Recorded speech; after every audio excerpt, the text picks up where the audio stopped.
When someone says, I must, is that about a rule or a feeling?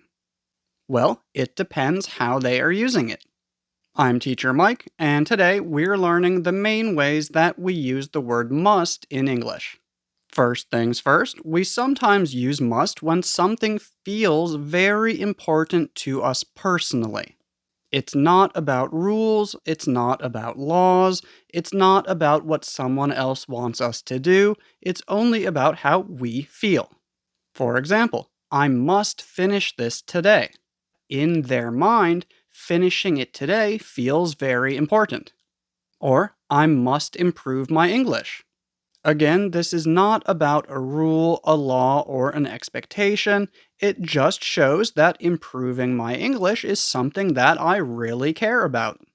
However, it tends to sound a bit dramatic and also a bit formal, like something that someone might say when giving a speech. For example, a politician speaking to the people of their country might say something like, even though it is difficult, we must do what is right. So, whether or not someone uses it this way in everyday conversation really just depends on that person's style of speaking. For example, I myself almost never use it this way. I usually just say, I really want to or I really need to. However, using it this way is definitely not rare and you will hear people use it. Just remember that in friendly, everyday conversation, there is the possibility that it will sound a bit too formal or a bit too serious. You are 100% welcome to use it this way if you want to, but if you want to keep your conversations a bit lighter, a bit more relaxed, I recommend using either I really want to or I really need to. However, imagine that you're at a party or a restaurant and you try some food that you think is really good. In this case, you could say, you must try this. When using it in a situation like this, that is obviously not very serious, it doesn't actually mean that doing the thing is important. You must try this basically just means I think that this food is really good and I want you to experience it too. Using it this way, must is emotional, but it's not serious, formal, or overly dramatic. We also use must when we are almost certain that something is true based on information that we already have. It's not about something being important, it's just about thinking that something is probably true. For example, he must be tired. That just means that because of what we see or know, it would make sense for him to be tired. For example, maybe he worked late last night. Maybe his face looks tired. Or maybe he just got off a really long flight. Here are a few more examples. He called it a bathroom. He must be American.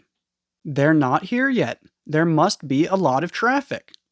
Or she's crying. Something must be wrong.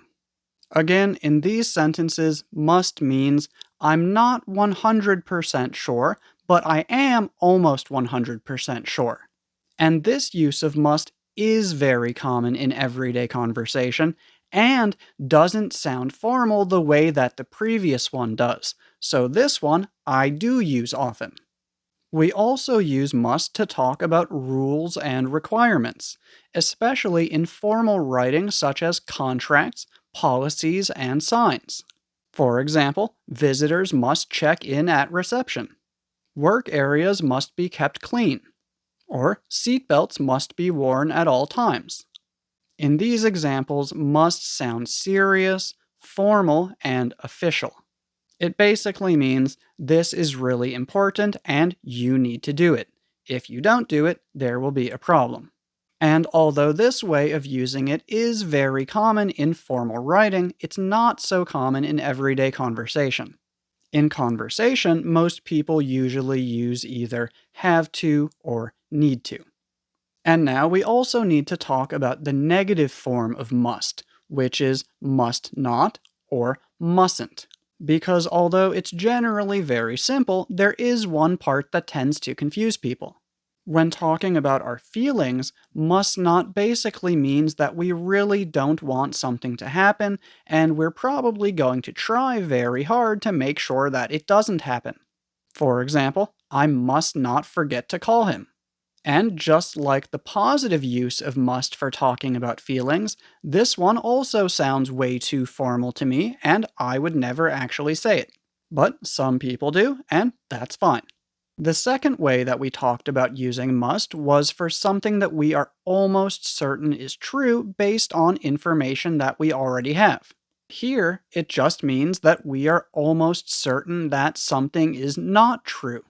For example, if someone says he must not be hungry, that means that from what they have seen or from what they know, it seems that he is not hungry. The third way that we talked about using must was for rules and requirements, and this is where some people get a little bit confused. In positive sentences, must is usually very similar to have to and need to, but in negative sentences, its meaning is very different. Don't have to and don't need to basically mean you can do it if you want to, but you are not required to do it.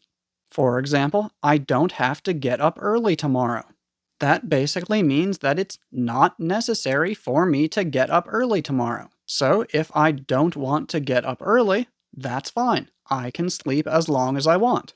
However, if I want to get up early, that's also fine.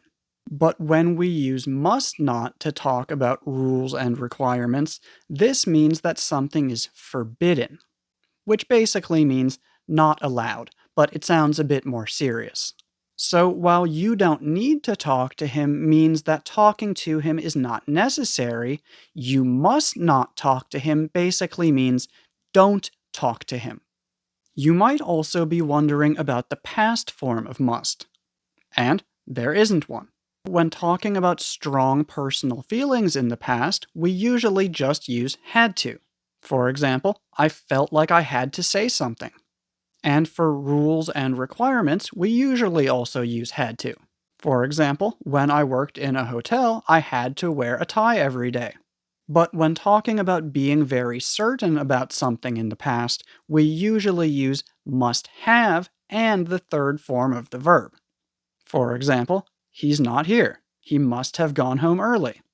And because most of you probably didn't take any notes while watching this, I highly recommend watching it one more time. But this time, take some notes. And after doing that, I recommend watching this video right here, which is about the differences between must, should, have to, and need to.